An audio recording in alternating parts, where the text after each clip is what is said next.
اپنا عہد پورا کرنے کے لیے محمود غزنوی نے 1000 میں ہندوستان کا رخ کیا۔ پہلی لڑائی پرانے دشمن راجہ جے پال سے پشاور کے قریب ہوئی۔ غزنی کے سواروں نے چن چن کر ہندی سپاہیوں کو مارا۔ راجہ جے پال گرفتار ہوا۔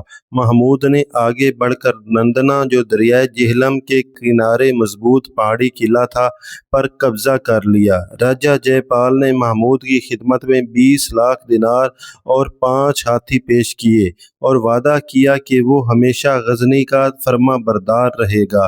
اس پر اسے رہا کر دیا گیا، مگر جلد ہی اس کے بعد شرم کے مارے اپنے آپ کو جلتی ہوئی آگ میں ڈال دیا اور مر گیا۔ آنند پال اس کا جانشین بنا۔ پنجاب میں آگے بڑھنے سے پہلے محمود نے ملتان اور مشرقی سندھ کا رخ کیا۔ اگلے سال اس نے بھاٹیا کے راجہ پر چڑھائی کی۔ اسے اپنی فوجی قوت پر بڑا گھمنڈ تھا اور وہ کسی کو خاطر میں نہیں لاتا تھا۔ جب محمود اس کے پایا تخت کی طرف بڑھا تو وہ بھی مقابلے کے لیے آیا۔ 3 روز لگاتار لڑائی ہوتی رہی۔ چوتھے روز محمود نے اللہ کی بارگاہ میں فتح کی دعا کی اور ہندوؤں کے لشکر پر حملہ کر دیا۔ راجہ کے پاؤں اکھڑ گئے، وہ بھاگ نکلا اور ایک گھنے جنگل میں چھپ گیا۔ سلطان کی فوج کے ایک دستے نے جنگل کو گھیر لیا۔ راجہ نے جب بچاؤ کی کوئی صورت نہ دیکھی تو اپنے سینے میں خنجر گھونپ کر مر گیا۔ اس وقت ملتان کا حاکم ابو الفتح داؤد تھا۔ اس کا دادا امیر سبکتگین کے بہی خوابوں میں سے تھا اور اس کی پوری اطاعت کرتا تھا، مگر اس کے پوتے ابو الفتح نے اپنے باپ دادا کا طریقہ چھوڑ دیا۔ اس کے علاوہ ابو الفتح ہندوؤں کو بھڑکاتا اور مسلمانوں کے خلاف مدد پہنچاتا تھا۔ جب محمود ملتان کی طرف بڑھا تو راجہ آنند پال نے اس کا راستہ روکنے کی کوشش کی، مگر جب مقابلہ ہوا تو بدحواس ہو کر بھاگا اور چناب تک کہیں نہ ٹھہرا اور ڈر کے مارے کشمیر کے پہاڑوں میں جا چھپا۔ جب غزنوی فوجیں ملتان کے سامنے پہنچی تو ابو الفتح نے اپنی غلطی کی معافی مانگی اور برے عقائد سے توبہ کی۔ محمود نے اسے معاف کر دیا۔ سلطان محمود چاہتا تھا کہ آس پاس کے علاقوں کو بھی فتح کر لے، مگر اتنے میں اسے خبر ملی کہ ترکستان کا امیر خراسان پر چڑھ آیا ہے۔ محمود فوراً ادھر روانہ ہوا اور مغربی پنجاب کا حاکم ایک نو مسلم سکھپال کو بنا دیا۔ محمود خراسان پہنچا تو اسے معلوم ہوا کہ خراسان کے امیر نے ایک بڑا لشکر جمع کر لیا ہے۔ اس نے اس کی ذرا بھی پرواہ نہ کی اور فوراً اس پر حملہ کر دیا۔ بلخ کے قریب بڑی خون ریز جنگ لڑی گئی، جس میں محمود کو فتح نصیب ہوئی۔ اس فتح نے بہادر سے بہادر دشمن کے دل پر بھی اس کی داغ بٹھا دی۔ سلطان محمود کی بڑھتی ہوئی طاقت کو دیکھ کر آنند پال بہت پریشان تھا اور وہ اس خطرے کو ہمیشہ کے لیے ختم کر دینا چاہتا تھا۔ چنانچہ اس نے ہندوستان کے دوسرے راجاؤں کے سامنے یہ تجویز پیش کی کہ متحد ہو کر محمود کا مقابلہ کیا جائے۔ اجین، گوالیار، کلنجر، کنوج اور اجمیر کے راجا فوراً تیار ہو گئے۔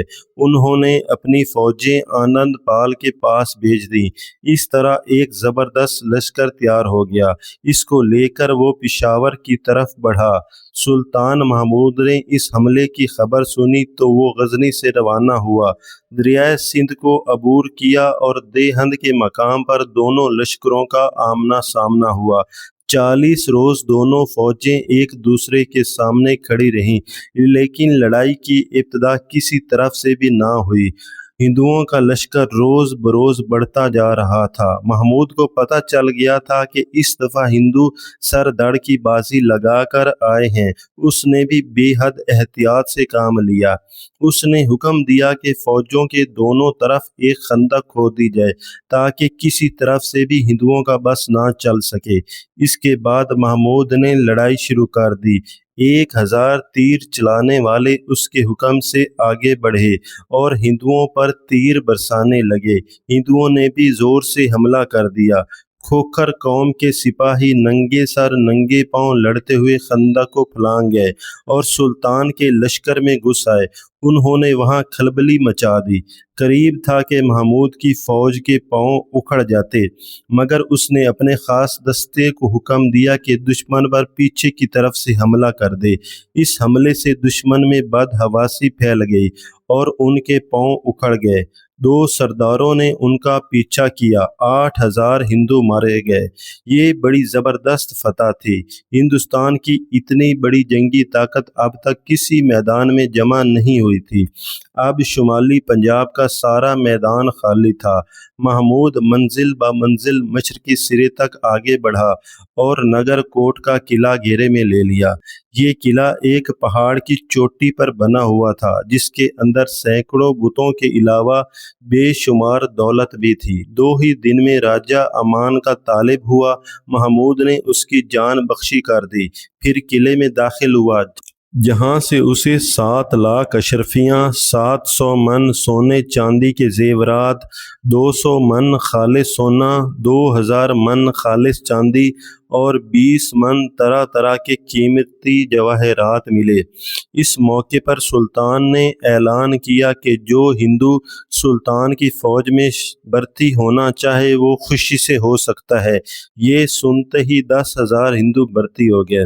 محمود نے انہی میں سے ایک کو سپہ سالار بنا دیا۔